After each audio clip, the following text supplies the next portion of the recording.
Pagi-pagi sekali dua insan yang sedang dimabuk cinta itu sudah terbangun, dan bersiap-siap untuk pergi ke pantai. De hanya menggunakan celana kolor di atas lutut dan kemeja dengan bahan rayon. "Oh, aku sudah siap," ucap Ciara dengan tersenyum kecil. Dia menghampiri De yang berdiri di depan pintu. Suaminya itu tampak sabar menunggu, sebab sedari tadi De tidak mengeluarkan kata protes sedikit pun. De menghadiahkan kecupan singkat di kening gadis cantik itu, lalu mengusap puncak kepalanya sambil berkata, "Sebentar ya, aku ingin memberitahu mereka dulu, supaya tidak berani melihatmu." Ciara mengangguk. "Baiklah," jawabnya patuh. De keluar lebih dulu. Di depan penginapan yang mereka tempati terlihat ada satu petugas yang berdiri. Begitu melihat De, dia langsung menghampiri dan tersenyum ramah. "Ada yang bisa saya bantu, Tuan?" tanyanya. "Tidak ada, aku hanya ingin kalian semua menyingkir, dan jangan berani melewati pantai, kecuali petugas wanita."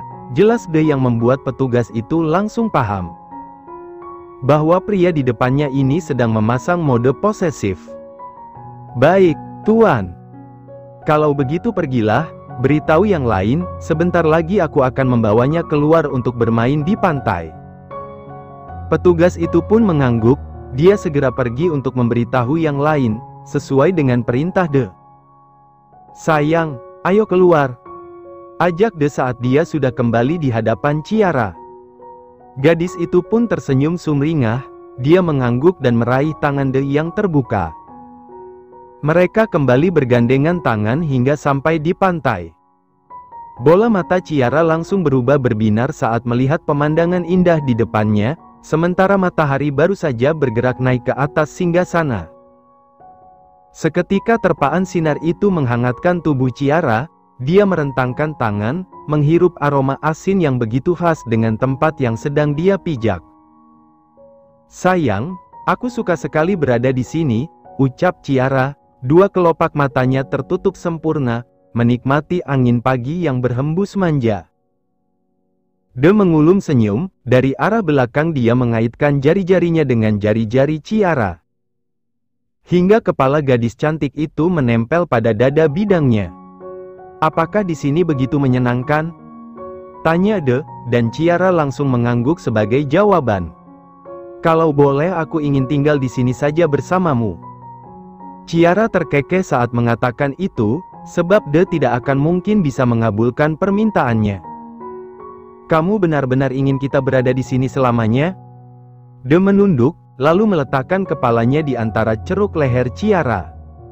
"No, I just kidding, Pou. Kenapa kamu suka sekali bercanda? Padahal jika kamu mau aku akan mengabulkannya."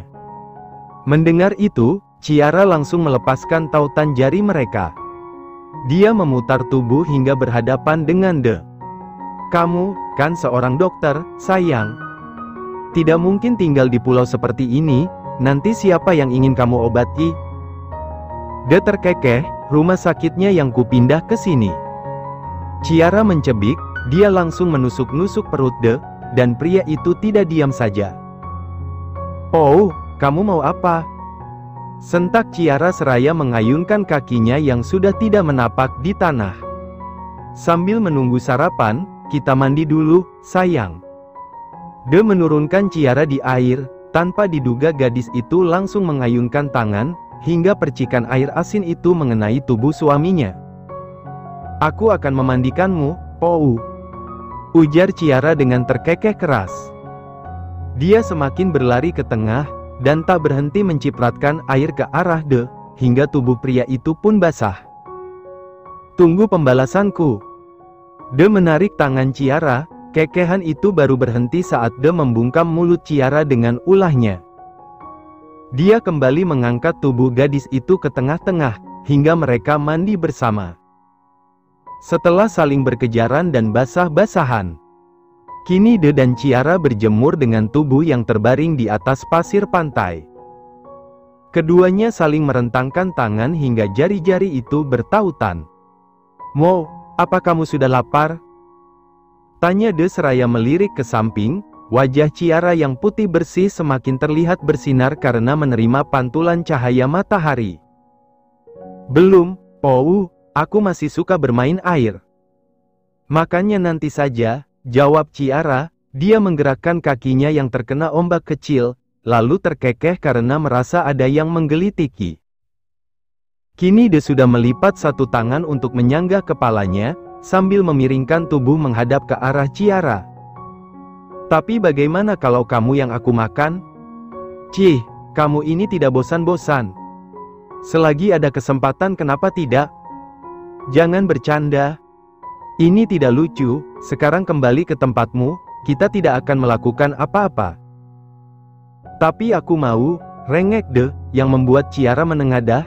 Dia menatap dua bola biru itu, tetapi sedikit pun dia tidak ingin terpengaruh. Ciara mendorong dada suaminya dengan keras, tetapi De tidak bergeser sedikit pun. Sayang, ini di tempat terbuka, bagaimana kalau ada yang melihat kita? Memangnya siapa yang berani datang tanpa seizinku? Ciara mengerjapkan matanya beberapa kali, De benar-benar manusia yang tidak bisa dibantah. Jangan. Tahan Ciara, kedua tangan gadis itu tepat berada di dada bidang De, siap untuk mendorongnya sekuat tenaga. Nanti ada anakku, di sini, ucap De seraya melirik Ciara yang sudah mulai menunjukkan wajah gelisah. Gadis itu diam-diam mengulum senyum, dia suka saat De bicara tentang anak, dia merasa pria itu tak hanya membutuhkan tubuhnya, tetapi juga buah cinta mereka. Ya, nanti aku akan mengandung anakmu. Apa dia akan berbulu sepertimu? Mendengar itu, sontak saja membuat De tergelak kencang, karena merasa gemas. De mengusapkan pucuk hidungnya di antara tumpukan daging di bawah perut Ciara. Yang jelas mereka akan tampan dan cantik. Sangat cantik, sepertimu. Pipi Ciara langsung memerah. Kamu juga tampan, tapi... De mengernyit, mendengar Ciara menjeda ucapannya. Tapi apa? Ciara menahan senyum, dia sedikit beringsut untuk meminimalisir serangan suaminya. Tapi Ciara langsung lari menghindari serangan sang suami. Pukul 2 siang, De dan Ciara berbaring di salah satu kursi santai, ada payung besar yang menghalau tubuh mereka dari sinar matahari. Sepertinya benar apa yang dikatakan oleh De, mereka tidak membutuhkan banyak pakaian. Bagaimana perasaanmu, Mo? Apa kamu bahagia menikah denganku? Tanya De, seraya mengecup puncak kepala Ciara. Kini gadis cantik itu tengah menyandarkan kepala di dada bidangnya. Ciara menengadah, hingga dia bisa melihat wajah tampan suaminya. Tentu saja aku bahagia, memangnya ada alasan untuk menyesal? De terkekeh, dia menarik hidung Ciara karena merasa gemas. Bisa saja kamu menjawab pertanyaanku. Setelah ini kamu ingin kemana lagi? Sebenarnya aku ingin belanja. Aku ingin membeli oleh-oleh untuk semua orang yang ada di rumah. Katamu ingin menetap di sini selamanya. Ciara terkekeh kecil. Tapi aku rindu Dedi. Kan ada aku yang menggantikannya. Cih, wajahmu tidak ada mirip-miripnya dengan Dedi.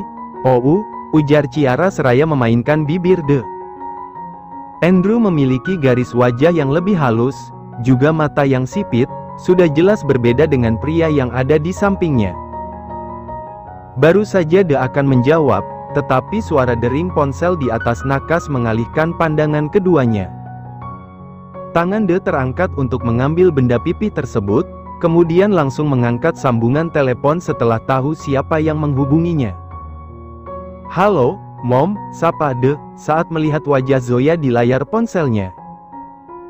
Dia sedikit menjauhkan letak kamera agar Ciara tidak terlihat, karena pastinya gadis itu akan malu setengah mati. Halo, sayang. Bagaimana dengan bulan madumu? Apa semuanya lancar? Lancar, Mom. Mana Cia? Kenapa tidak terlihat? Kamu sedang sendirian? Tanya Zoya bertubi karena tidak melihat menantunya. Ada, dia di sampingku, tapi tidak pakai baju, jawab De tanpa tahu malu. Ada seringai yang menghiasi bibir tipisnya, dan tentu saja hal tersebut membuat Ciara mendelik. Kenapa bisa De tidak sungkan sedikit pun mengatakan itu semua pada ibu mertuanya? Zoya terkekeh. Baiklah, Momi paham, Cia pasti malu ya. Iya begitulah, padahal dari pagi dia habis minta terus-terusan.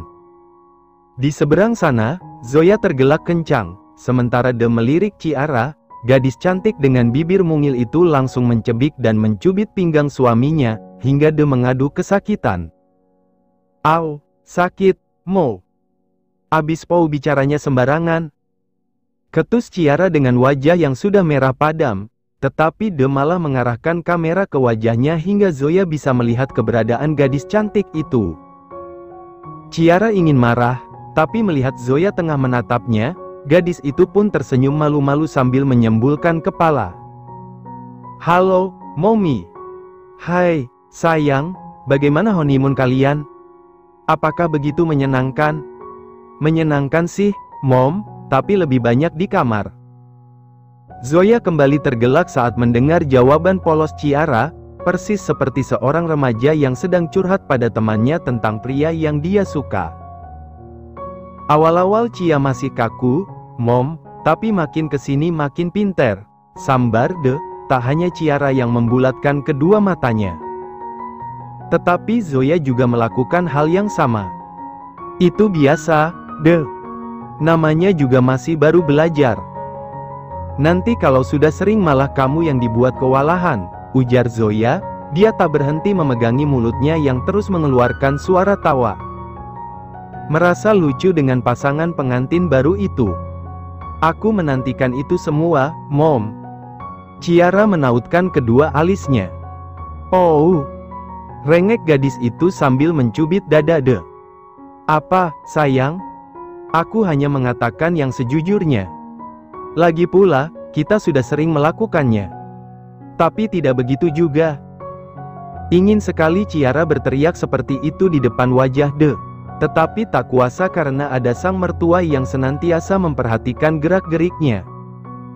Sabar-sabar saja, De. Namanya Cia kan baru masuk tahap dewasa. Kamu harus banyak-banyak sabar menghadapi moodnya. Dan untuk Cia, sama-sama belajar ya, sayang. Pahami suamimu sedetail mungkin, dan lakukan yang terbaik, supaya kamu tidak menyesal, terang Zoya memberi nasihat yang begitu bijak.